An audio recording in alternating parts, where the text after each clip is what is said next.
So following Hasbro's latest Pulse Fanstream event, it looks like we're getting an awesome new set of figures coming soon featuring folks from the Thunderbolts MCU film.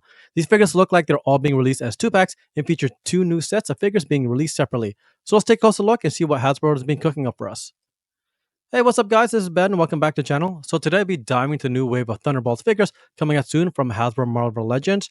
Now, these figures were announced recently during their Pulse fan stream event online last week and features part of the team being revealed. Right now, the 4 figures announced includes Yelena Belova, the Black Widow, Alexei Shostakov, the Red Guardian, who are paired together in one single 2-pack, followed by John Walker, the US agent, and Bob the Sentry in a separate one, right?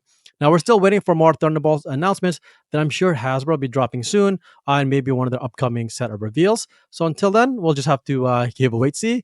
But I am definitely excited to see how these new figures turn out, and let's take a closer look at their individual details. The first one up here is Sentry rocking his new MCU costume. Now, what's cool is this is actually the first full look of Sentry being revealed to the public.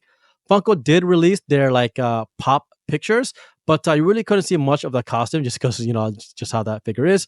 Also, Marvel hasn't released an official look at the suit as well, but only the black silhouette version of Void. So it's nice to finally see this costume up and close.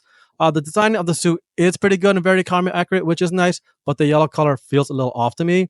I feel like it's a little too mustard muted and should be a little on the lighter side. Otherwise, the dark blue and shades used on some of the accent pieces and cape actually came out pretty good. There's also some nice sculpting around the neck, the gauntlet and boots areas which look pretty nice.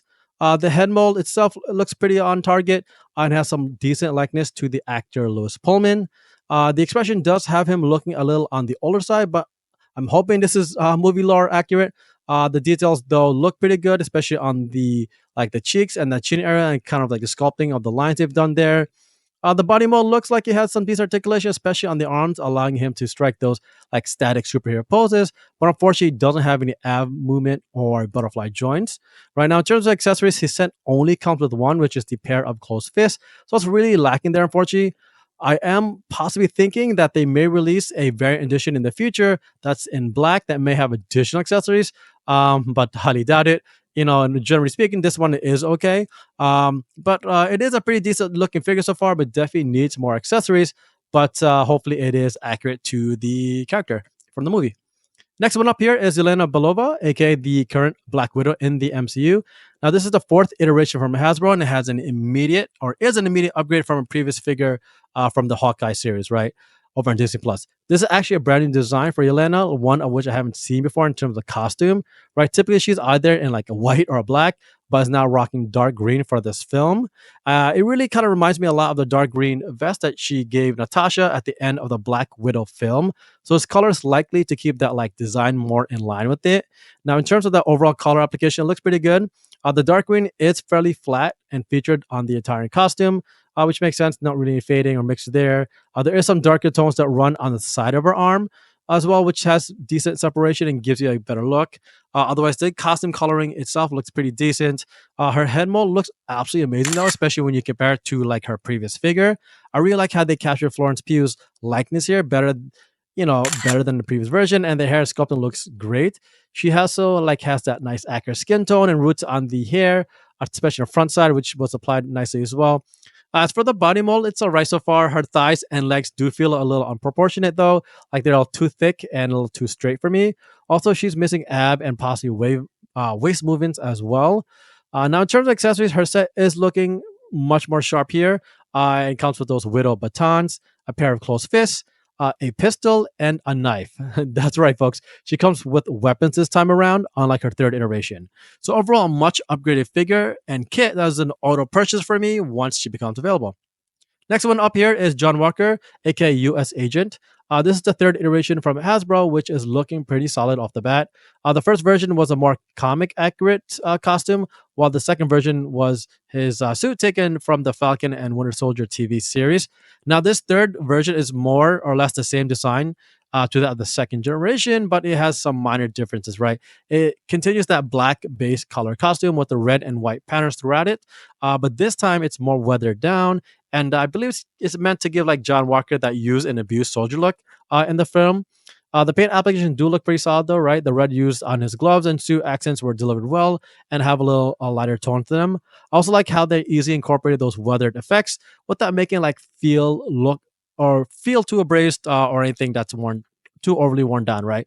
His head mold looks pretty decent in my opinion. He has some likeness to a White Russell there. They got his goatee pretty nicely, but his face looks a little too round to me. Otherwise, a good job on the blue eyes and well placed ears within the helmet itself.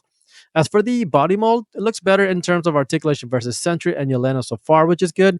He doesn't have butterfly joints from my seeing, but he does have an ab crunch, so you'll be able to get a finer, or rather a few minor more display options here, especially in terms of action poses. And there are times where his mold does feel a little too stocky, but still pretty decent. Right now, in terms of accessories, he set does come with an extra pair of closed hands, and the new shield, right? Now, I'm also curious to see what the shield's actually made of in the movie, but I do like the fact it's matching the weathered look they gave it, and the design has a good alignment with the costume, generally speaking, and just like the lines that they've used to cut through it and make it look like it's highly abrased, right? So overall, a good iteration of U.S. Agent. Looking forward to trying out some of his poses once I get my hands on him. Last one up here is Alexei Shostakov, aka the Red Guardian. Now, this is the fourth iteration from Hasbro and features Alexei in his updated MCU costume. It does feature the same coloring scheme as previous costume and looks similar to that suit from the Black Widow movie, but feels a little more tangible and somewhat dated. However, like it feels like he's rocking hockey gear sometimes, but that's more, I guess, of a design mistake from Marvel and not really Hasbro, right? Otherwise, the costume is pretty decent. It has a lot of nice nuances to it, like the extra layers of armor and padding around some parts of it. Right. I also like the details they've been able to capture on the shoulder pads because it has that like deep, I don't know, like sticking look on or stick look on top of what looks like, stitching look on top of what looks like neoprene padding. Right. So nice additional details there. The head molds themselves look well, yeah, both look great. The helmet version looked really solid, and the extra layers of sculpting around the mold are nice and clean. The patterns on the side are very prominent and visible well, which is good. Paint application look pretty good overall. Nice use of the red variations and like that blending between the light and darker tones. As for the body mold, it's alright so far. I mean, it looks like he's more or less the same or has the same articulation as Sentry Elena, meaning that he has no real ab area movement, unfortunately. In terms of accessories, his set is looking pretty sharp though. It includes two extra hand molds, a pair of those Beretta pistols that's rocking now in the film, and that unmasked head mold, right? The unmasked head mold looks fantastic, and they got David Harbour's face down accurately, right? Great looking beard in terms of coloring and sculpt. So excellent job there by Hasbro. I really like that accessory. So overall, a great new iteration of Red Guardian and great new head molds for him overall. So there you have it, folks. Thanks for joining me today as we explore the new Marvel Legends figures coming out soon from Hasbro, right? These four new figures will be available for PO around springtime, and I believe it's expected to ship out around Q3 later this year. Otherwise, these are a nice set of new MCU figures, and that's by Hasbro, and be on the lookout for my channel or on my channel for more Thunderbolts figure news as it comes. And overall, I just hope they come out good and don't turn out to be like the Eternals figures, right? Anyway, are you excited for this new wave of Thunderbolts figures at all, or how about the ones soon to be announced? Let me know in the comments below. It really stands out to you, and if you plan on picking them up. And don't forget to smash that subscribe button for more content and the coolest Marvel figures around. Until next time, folks, keep on collecting.